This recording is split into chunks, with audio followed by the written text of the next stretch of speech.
Hi everyone, ఈ video చివరి వరకు చూడండి, సబ్స్క్రైబ్ చేయండి. ఏమైనా కామెంట్స్ ఉంటే రాయండి, మీకు డౌట్స్ ఏమైనా ఉన్నా కూడా. ఇది వాట్సాప్కి వచ్చినటువంటి క్వశ్చన్స్ని ఆధారంగా ఈ కీ చేయడం జరిగింది.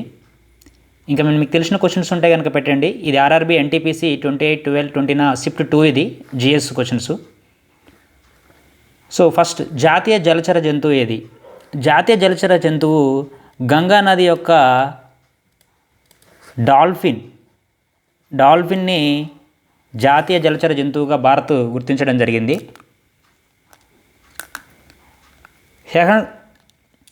సెకండ్ క్వశ్చన్ వచ్చేసరికి విశ్వ అధ్యయనాన్ని ఏమంటారు? స్టడీ ఆఫ్ యూనివర్స్కి వచ్చేసరికి దీన్ని కాస్మాలజీ అంటాం మనం, కాస్మాలజీ. సో అదేవిధంగా రక్తం గడ్డకట్టడానికి అవసరమైనటువంటి విటమిన్ ఏ విటమిన్ అని అడిగాడు. సో రక్తం గడ్డకట్టడానికి అవసరమైనటువంటి విటమిన్ కే విటమిన్ కే అవసరం. అదేవిధంగా ప్రాథమిక విధులు రాజ్యాంగంలో ఏ సవరణ ద్వారా చేర్చాలని అడిగారు. ఇది 42 అమెండ్మెంట్ యాక్ట్, 42వ రాజ్యాంగ సవరణ ద్వారా అమెండ్మెంట్ యాక్ట్ ద్వారా చేర్చడం జరిగింది భారత రాజ్యాంగంలో ప్రాథమిక విధుల్ని. మిషన్ ఇంద్రధనస్సు దేనికి సంబంధించి, ఏ రంగానికి సంబంధించిందని అడిగారు. బ్యాంకింగ్ సిస్టమ్, బ్యాంకింగ్ రంగానికి సంబంధించింది మిషన్ ఇంద్రధనస్సు. అదేవిధంగా గ్రామీ అవార్డు ఏ రంగంలో ఇస్తారని అడిగాడు. లేకపోతే మ్యూజిక్లో ఉన్నటువంటి అవార్డు ఏదైనా అడిగితే గ్రామీ అవార్డు అనేది ఆప్షన్గా ఇవ్వడం జరిగింది. ఇది మ్యూజిక్కు సంబంధించినటువంటి అవార్డు, ఇది మ్యూజిక్లో ఇచ్చేటటువంటి అవార్డే ఈ గ్రామీ అవార్డు. అదేవిధంగా 7th క్వశ్చన్, రాజ్యాంగ పరిషత్ ఏర్పాటు చేయడానికి సూచన ఇచ్చింది ఎవరని అడిగాడు. రాజ్యాంగ పరిషత్ ఏర్పాటు సూచనకి ఎంఎన్ రాయ్ సూచన ఇచ్చింది ఎవరంటే ఎంఎన్ రాయ్. అదేవిధంగా ఎఫ్ఐసిసిఐ ఒక ఫుల్ ఫామ్ అడిగాడు. Federation of Indian chambers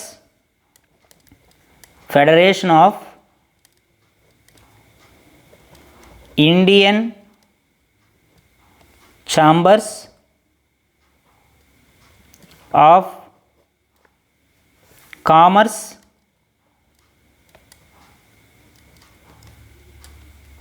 and industry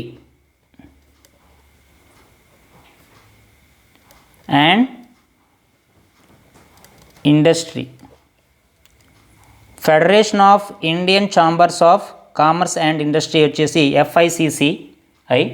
okay, అదేవిధంగా బార్క్ ఎక్కడుందని అడిగాడు. BARC బాబా అటామిక్ రీసెర్చ్ సెంటర్ ఎక్కడుందని అడిగాడు. ఇది ట్రాంబేలో ఉంది. ఈ ట్రాంబే ఎక్కడుందంటే బాంబేలో ఉంది, అంటే ముంబైలో ఉంది. ఆప్షన్ ఎలా ఇచ్చాడో చూడండి. ఇది ఎక్కడుందని స్టేట్ వచ్చేసరికి మహారాష్ట్ర. సో స్టేట్ అడిగితే మహారాష్ట్ర, మామూలుగా ట్రాంబే ఇస్తే ట్రాంబేలో ఇవ్వకుండా ముంబై ఇస్తే ముంబై కూడా ఓకే ఆప్షన్ అవుతుంది. బాబా అటామిక్ రీసెర్చ్ సెంటర్. అదేవిధంగా 10th క్వశ్చన్కి వచ్చేసరికి విటమిన్ డి లోపం వల్ల కలిగేటటువంటి డెఫిషియన్సీ, విటమిన్ డి డెఫిషియన్సీ వల్ల వచ్చేది అని అడిగాడు. పిల్లలోనైతే రికెట్స్ వస్తుంది. బోన్స్కు సంబంధించినటువంటి వ్యాధి ఇది. రికెట్స్ అంటే బోన్స్ బెండ్ అవ్వడం జరుగుతుంది. అదే పెద్దవారిలో అయితే ఆస్టియోమలేషియా అంటే పెలుసుబారిపోతాయి, ఎముకలు పెలుసుబారిపోయి ఊరికే విరిగిపోవడం జరుగుతుంది. అదేవిధంగా ఫిల్మ్ఫేర్ అవార్డ్స్కు ఉత్తమ చిత్రం వచ్చింది అవార్డు ఏ సినిమా అని అడిగాడు. ఇది గల్లీ బాయ్కి ఉత్తమ చిత్రమే కాదండి, ఉత్తమ నటుడు, నటి, డైరెక్టర్, ఇది 19 రంగాలలో నామినేట్ అయితే ఫిల్మ్ఫేర్కు 13 అవార్డులను తీసుకుంది. ఆల్మోస్ట్ అన్ని అవార్డులు దీనికి వచ్చాయి గల్లీ బాయ్కి. ఉపరాష్ట్రపతి జీతం ఎంత అని అడిగాడు. నెక్స్ట్, ఉపరాష్ట్రపతి యొక్క జీతము 4 లక్షలు అండి. సో రాజస్థాన్ గవర్నర్ ఎవరని అడిగాడు. రాజస్థాన్ గవర్నర్ వచ్చి కల్రాజ్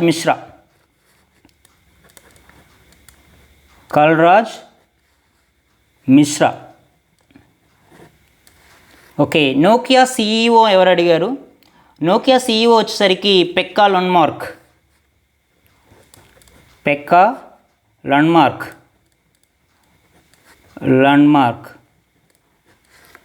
పెక్కా లండ్మార్క్. అదేవిధంగా భారజలం డ్యూటీరియం డ్యూటీరియం యొక్క ఉపయోగం అడిగాడు. సో ఇది న్యూక్లియర్ రియాక్టర్లో దీన్ని నియంత్రణకారిణిగా ఉపయోగిస్తారండి. నియంత్రణకారిణి. ఇది మన ఖమ్మం డిస్టిక్ మనుగూరులో ఉంది భారజల కేంద్రం. ఓకే, ఎన్ ఏ దేశ కరెన్సీ అని అడిగాడు. ఎన్ అనేది ఇండియాలో రూపాయి కదా, అలాగే ఎన్ అనేది జపాన్ దేశ కరెన్సీ అండి. కరెన్సీలు కూడా చూసుకోండి ఒకసారి, మన పక్కన ఉన్నటువంటి ఏషియన్ కంట్రీకి సంబంధించి కొన్ని. G20 2020 సమావేశం ఎక్కడ జరిగిందని అడిగాడు. G20 దేశాలు 2020 సౌదీ అరేబియా.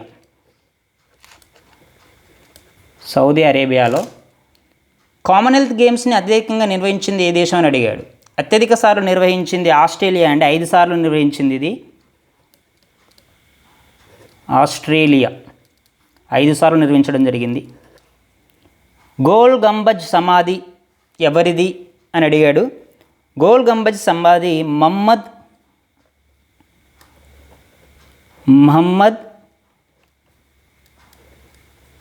ఆదిల్ షా. మహమ్మద్ ఆదిల్ షా యొక్క సమాధి ఇది కర్ణాటకలో ఉందండి. కర్ణాటకలో ఉన్నటువంటి విజయపుర ఏంటిది విజయపుర ప్లేస్లో కర్ణాటకలో ఉంది. ఇది ఆదిల్ షా యొక్క సమాధి. దీన్ని 1600 దీని నిర్మాణాన్ని 1626లో స్టార్ట్ చేశారు. ఇది పూర్తయ్యేసరికి 30 సంవత్సరాలు పట్టింది. 1656కి పూర్తయిందండి ఇది. సో అలాగే ప్లాసీ యుద్ధం ఎవరి మధ్యన జరిగిందని అడిగాడు. ప్లాసీ యుద్ధం వచ్చేసేసి ఇది బ్రిటిష్ ఈస్ట్ ఇండియా కంపెనీకి, British East India and Bengal నవాబ్ అయినటువంటి సిరాజుద్దౌలా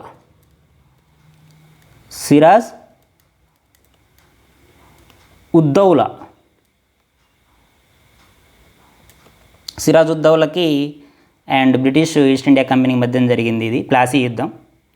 ఓకే, అదేవిధంగా బాఫ్టా బాఫ్టా దీని చైర్మన్ అయితే కనుక Krishnendu Majumdar.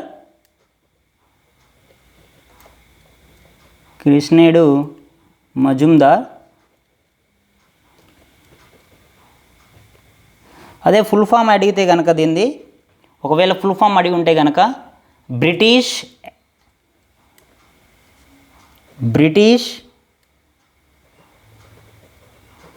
Academy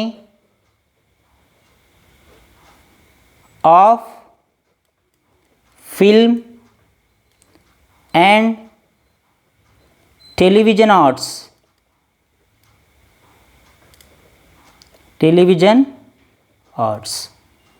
British academy of film and television arts.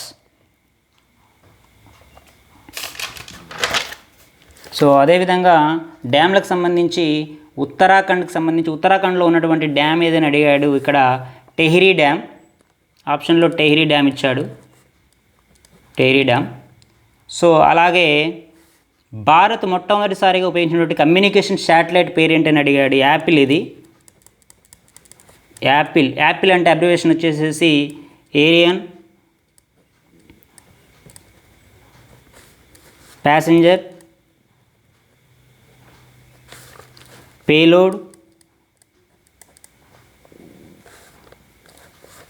Experiment. ఈ అంటే ఎక్స్పెరిమెంట్. ఎరైన్ passenger payload of experiment.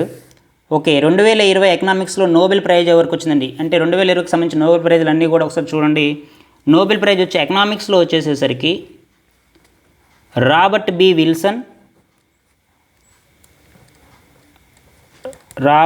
Wilson and Paul are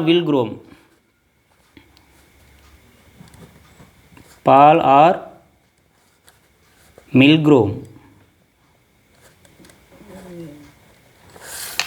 so GNP అంటే ఏంటని అడిగాడు. Gross national product. జిఎన్పి అంటే గ్రాస్ నేషనల్ ప్రొడక్ట్.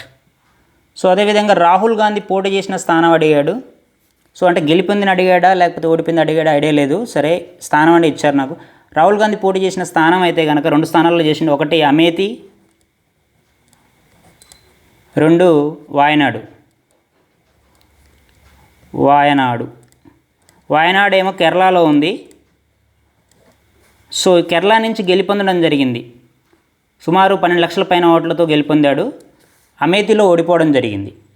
సో గెలుపొందింది అయితే కనుక వాయనాడు రైట్ ఆప్షన్ అవుతుంది. కార్ల్ లాండ్స్టీనర్ గురించి నోబెల్ ప్రైజ్ గురించి అడిగాడు. కార్ల్ లాండ్స్టీనర్ నోబెల్ ప్రైజ్ 1930లో వచ్చిందండి, 1930లో వచ్చింది. ఈయనని రక్త వర్గాలు కూడా ఇతనే కనుగొన్నాడు. సో రక్త వర్గాలను కూడా కనుగొనడం జరిగింది కార్ల్ లాండ్స్టీనర్. పేటీఎం సిఈఓ ఎవరని అడిగాడు.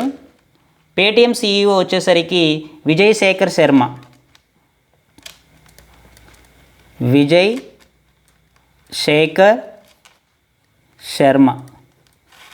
శేఖర్ శర్మని పేటీఎం యొక్క సిఇఓ. ఇది నోయిడాలో ఉంది ఆఫీసు, హెడ్ ఆఫీసు. అలాగే ఫీఫా క్లబ్ వరల్డ్ కప్ ఎప్పుడు జరిగింది అన్నాడు, ఎక్కడ జరిగింది అన్నాడు. ఇది ఖతార్లో జరిగింది, ఫిబ్రవరిలో ఖతార్లో జరిగింది FIFA club world cup. So Moplah తిరుగుబాటు సంవత్సరం ఎప్పుడు అన్నాడు, 1921 అండి. ఇది 1921లో జరిగింది. ఇది కేరళలో ఉన్నటువంటి మప్పిల్ల ముస్లిమ్స్కి, అదేవిధంగా Hindu landlords and British landlords అంటే భూస్వాములకి, హిందూ అండ్ బ్రిటిష్ భూస్వాములకి, ఈ యొక్క మఫిల్లా ముస్లిమ్స్కి మధ్యన జరిగినటువంటిది అన్నమాట. దీన్నే మనం మలబార్ తిరుగుబాటు అని కూడా అంటాం, లేదా మొఫ్లా తిరుగుబాటు అని కూడా అంటాం. 1921లో జరిగింది. సో దీంట్లో ఈ క్వశ్చన్స్ అన్నీ వచ్చాయా అనేది ఒకవేళ మీకు ఎవరైనా రాలేకపోతే కామెంట్ చేయండి. వచ్చిన వేరే క్వశ్చన్లు ఉంటే కూడా కింద కామెంట్ చేయండి. So anyway thank you.